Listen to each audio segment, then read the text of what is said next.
नमस्कार, आप सभी को स्वागत करता हूं Gurukul the ocean of knowledge channel में। बहुत दिनों बाद आपको एक छोटी सी साधना दे रहा हूं। मतलब ये साधना की विधि बहुत सरल है। माफ़ करिएगा, कोई भी साधना छोटा बड़ा नहीं होता है। क्षमा चाहूँगा इस बात के लिए। लेकिन बात ऐसी है, बहुत सारे लोग हमें ये भी प्रश्न कर लेते हैं, कोई छोटी सी साधना दे दीजिए, हम बड़ी साधना नहीं कर सकते। वैसे बात ऐसा है कि हर जो क्रिया होता है, हर अनुष्ठान होता है, वो बड़ा ही होता है। आपके समक्ष वो दिख सकता है कि एक छोटा अनुष्ठान है, पर करने के बाद वो जो है वो अनुष्ठान जो है बहुत बड़ा बन जाता है, अगर आपकी उसमें भाव भक्ति जुड़ जाते हैं। आज मैं आप सबको एक सरल अति सरल एक जो है एक प्रभावशाली रुद्र साधना दे रहा हूँ। इसको थोड़ा नोट डाउन करिएगा। और साथ ही साथ मैं एक बात आप सभी को बताना चाहूँगा कि जो साधनाएं होती है वो व्यक्ति की भाव और भक्ति पर निर्भर करता है। वैसा नहीं कि आप अगर साधना करना चाहेंगे बस बैठ जाएंगे, साधना कर लिए और फिर हो नहीं रहा है, ऐसा नहीं होता है। अगर साधना में आप अपना थोड़ा भाव भक्ति ऐड करेंगे तो उसमें आपको जो है कुछ अच्छा बेनिफिट मिल सकता है। देखिए, रुद्र साधना करने से पूर्व व्यक्ति को कुछ दिन तक योग अभ्यास प्राणायाम करना थोड़ा आवश्यक रहता है। इसलिए क्योंकि जब आप रुद्र साधना करते हैं और उसमें आपको एक यही लगता है कि जो है कि हम कर लेंगे, ये हमारी इस साधना की ऊर्जा जो है, हम इस ऊर्जा को संभाल लेंगे, इससे कुछ हमें दिक्कत होने वाला नहीं है, ऐसा कुछ। ये बात सही है, कुछ ऊर्जा संभाल जाता है। लेकिन साथ ही साथ एक चीज़ मैं आपको ऐड करना चाहूँगा कि रुद्र साधना में कभी भी जब आप रुद्र साधनाएं करते हैं उसमें सबसे बड़ी जो बात होती है, सबसे जो एक महत्वपूर्ण बात होता है वो होता है कि आप कितने समय तक उस साधना का जो प्रभाव है उसको हैंडल कर सकते हैं। वैसे तो साधना व्यक्ति आज करता है तो उसको यही लगता है कि आज बहुत ज़्यादा ऊर्जा बन गया है तो हम कल नहीं करेंगे, परसों नहीं करेंगे, ऐसा नहीं करेंगे। ऐसा हर किसी के साथ होता है।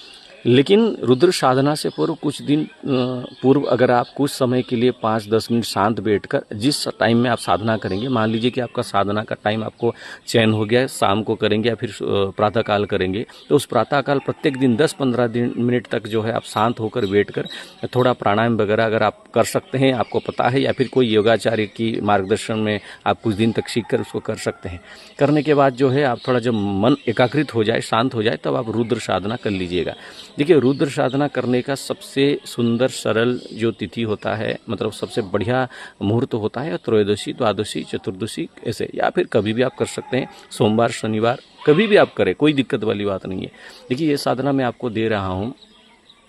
ये साधना क्या करे कि आप एक जो है एक रुद्राक्ष की माला से प्रत्येक दिन जो है 5 माला श्री रुद्राय नमः मंत्र का जप करें। प्रत्येक दिन श्री रुद्राय नमः, प्रत्येक दिन 5 माला जप करें। 5 दिन तक आपको ये साधना करना है।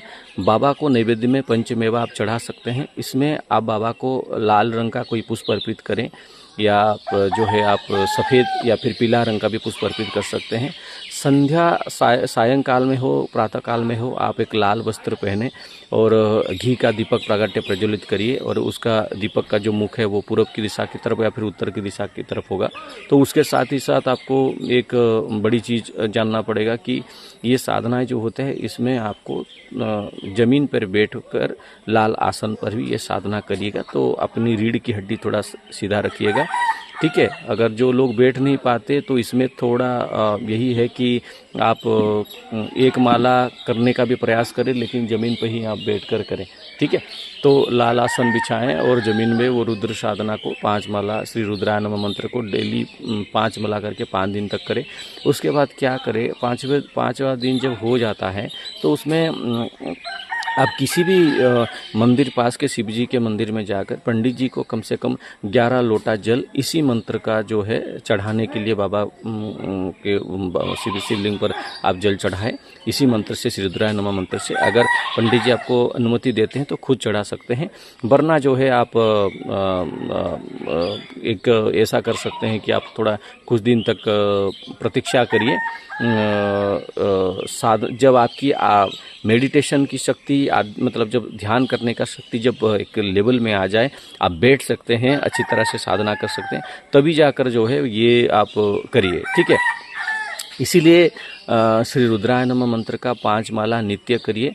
5वें दिन जो है पाँच दिन का साधना मतलब जब संपन्न हो गया, डेली 5 माला रुद्राक्ष की माला से जो 6वां दिन है उसमें जाकर किसी भी मंदिर, कौन सा भी बार पड़े, किसी भी मंदिर इसी श्री रुद्राय नमः मंत्र का मिनिमम 11 लोटा जल, मैक्सिमम आप कितना भी चढ़ा सकते हैं। ये करने के बाद आप देखिएगा, इसमें आप संकल्प जो है एक अच्छा संकल्प लीजिए, जैसे आपकी आध्यात्मिक उन्नति या फिर कोई आपकी मनोकामना, जो सुमनोकामना, कोई कुमनोकामना नहीं, इसका शत्रुनाश, ये नाश वो नाश ऐसा ना करिए और मानसिक शांति रखकर जो है इस साधना को करिए और फिर हमें अपडेट करिए। ईमेल मेरा डिस्क्रिप्शन में है, कोई भी आवश्यकता है, साधना के बारे में गाइडेंस लेना चाहते हैं, कुछ भी होता है, हमें आप ईमेल कर सकते हैं। जय माई की।